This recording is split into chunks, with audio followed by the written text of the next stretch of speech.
नमः शिवाय ओम नमः शिवाय ओम नमः शिवाय ओम नमः शिवाय ओम नमः शिवाय ओम नमः शिवाय ओम नमः शिवाय ओम नमः शिवाय ओम नमः शिवाय ओम नमः शिवाय ओम नमः शिवाय ओम नमः शिवाय। श्री शिवाय नमस्तुभ्यं। भक्तगण भगवान शिव कथा के रस तत्व का ध्यान से श्रवण करें एवं भगवान शिव पर दृढ़ भरोसा करें। आपके समस्त कार्य भगवान शिव की कृपा से निश्चित पूर्ण होंगे, इसमें संदेह नहीं है। बोलो भोलेनाथ भगवान की जय। माता पार्वती नंदी बाबा की जय। अथास्त 10वां अध्याय संन्यास पद्धति में शिष्य बनाने की विधि। सौनक जी बोले, हे सूत जी, तब वेदांत सार स्वरूप उस परम अद्भुत रहस्य को सुनकर वामदेव ने महेश्वर पुत्र कार्तिकेय से और क्या पूछा।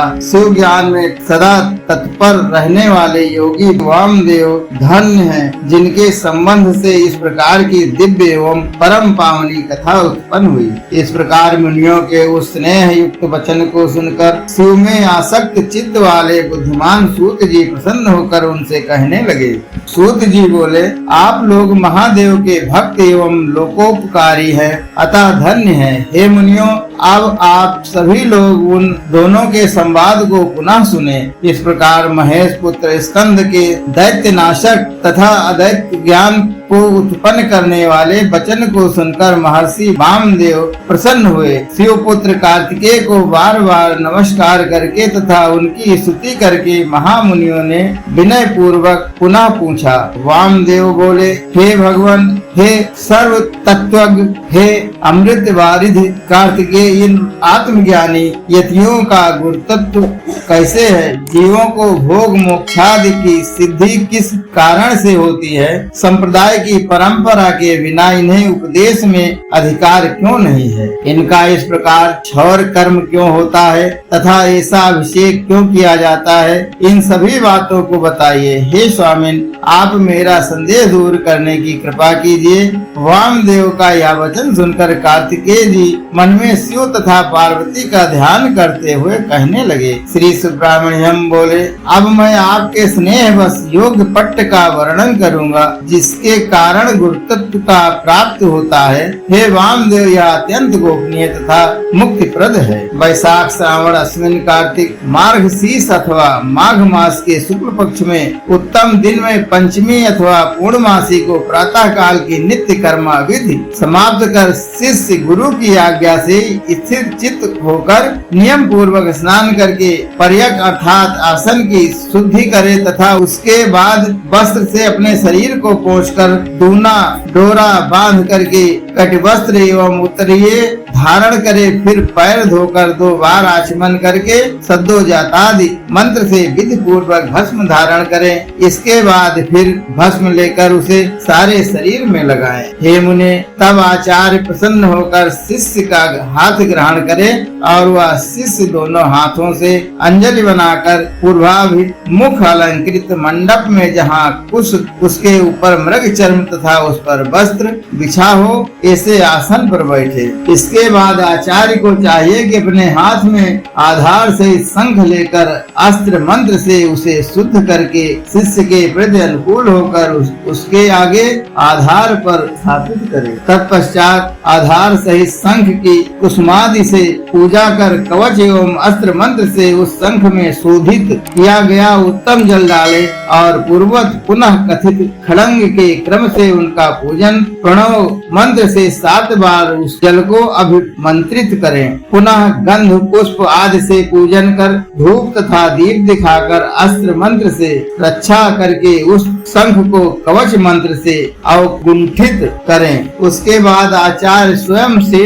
धेनु शंख मुद्रा दिखाएं। तदंतर उस शंख को अपने आगे दक्षिण दिशा में उत्तम स्थान पर रखकर पूजा के अर्ध विधान के अनुसार उत्तम तथा शुभ मंडल का निर्माण करें और सुगंधित पुष्पों से उसकी पूजा करें। उस मंडल पर आधार सहित शोधित धूपित सूत से अवेष्टित तथा सुगंधित निर्मल जल से भरा हुआ उत्तम घट स्थापित करें। हे मुनीश्वर, उसमें 5 वृक्षों पीपल, प्लक्ष, गूलर, आम तथा बरगद की छाल 5 पल्लव रखे और 5 प्रकार की मिट्टी में सुगंधित जल मिलाकर कलश में उसी से लेप करें। इसके बाद वस्त्र, आम पत्र, दूर्वा दल, कुशाग्र, नारियल तथा फूलों से कलश को पूर्ण करें। इसी प्रकार अन्य वस्तुओं से भी उस घट को अलंकृत करें। हे मुनीश्वर, उस घट में 5 रत्न अथवा उसके अभाव में भक्ति पूर्वक केवल स्वर्ण डाले।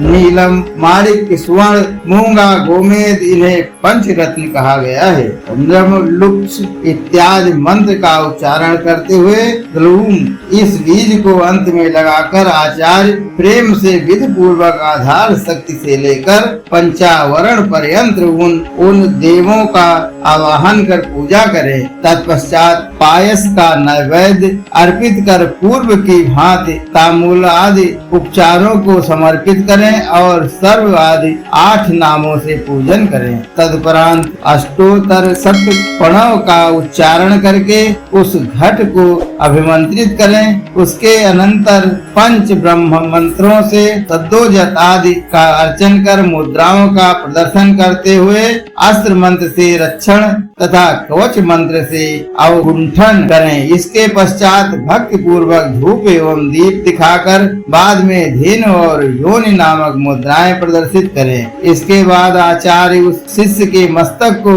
कुशों से ढककर मंडल के ईशान कोण में चौकोर मंडल का निर्माण करें। उसके ऊपर विधि पूर्वक सुंदर आसन रखकर उस पर उस शिशु शिष्य को प्रेम पूर्वक बैठाएं। उसके बाद कलश को उठाकर स्वसित वाचन करते हुए गुरु प्रदक्षिण क्रम से अपने शिष्य के मस्तक पर अभिषेक करें। तदंतर प्रणव का 7 बार उच्चारण कर पंच ब्रह्म के मंत्रों से अभिषेक कर शंख का जल उसके चारों ओर अभिवेष्टित कर दे। तदंतर मनोहर दीप दिखाकर वस्त्र से पोंछकर नए डोरे से युक्त वस्त्र तथा कौपीन धारण कराएं। इसके बाद पैर धोकर तथा 2 बार आचमन करा के भस्म लगाकर आचार्य अपने हाथों से उसके दोनों हाथों को पकड़कर मंडप के मध्य में उसे ले जाए। पुनः गुरु उसके अंगों में विधि पूर्वक भस्म लगाकर उसके लिए रखे हुए आसन पर सुख पूर्वक बैठाएं। तदंतर पूर्व की ओर मुख कर बैठे हुए शिष्य को आत्म तत्व ज्ञान का अभिलाषी जानकर अपने आसन पर बैठा हुआ आचार्य उससे कहे, विशुद्ध आत्मा वाले हो जाओ। तत्पश्चात गुरु परिपूर्ण शिव हूँ ऐसा कहकर अचल हो 2 घड़ी तक के लिए स्थिर चित्त हो समाधि में लीन रहें। इसके बाद नेत्र खोलकर अपने सामने अंजलि बांधकर खड़े हुए अपने शिष्य की ओर प्रेम से देखें। इसके बाद भस्म लिप्त अपने हाथ को शिष्य के मस्तक पर रखकर दाहिने कान में हंसा सो हम इस मंत्र का स्पष्ट उपदेश करें और शिष्य से कहे कि इस मंत्र की आद्य पद अहं का अर्थ स्वयं व साक्य आत्मा शिव है, वही शिव मैं हूँ ऐसा अपने मन में विचार करो। या इत्रणो इत्यादि मंत्र के अर्थ तत्व का उपदेश कर बाद में ब्रह्म के परोक्ष ज्ञान को कहने वाले महावाक्यों को मैं तुमसे कहता हूँ। हे ब्राह्मण, सावधान होकर सुनो और उन्हें चित्त में धारण करो। इस प्रकार कहकर स्पष्ट रूप से उन महावाक्यों का उपदेश करें। बोलो भोलेनाथ भगवान की जय, माता पार्वती नंदी बाबा की जय। श्री शिवाय नमस्तुभ्यम, श्री शिवाय नमस्तुभ्यम, श्री शिवाय नमस्तुभ्यम। कब से खड़े हैं झोली पसार, क्यों न सुने प्रभु मेरी पुकार। बड़े ही दयालु हैं मेरे भोले बाबा। कब से खड़े हैं झोली पसार, क्यों न सुने बाबा मेरी पुकार। बड़े ही दयालु हैं मेरे भोले बाबा। हर हर महादेव, हर हर महादेव, हर हर महादेव।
कर्पूरगौरं करुणावतारं संसारसारं भुजगेन्द्रहारं सदा वसन्तं हृदयारविन्दे भवं भवानी सहितं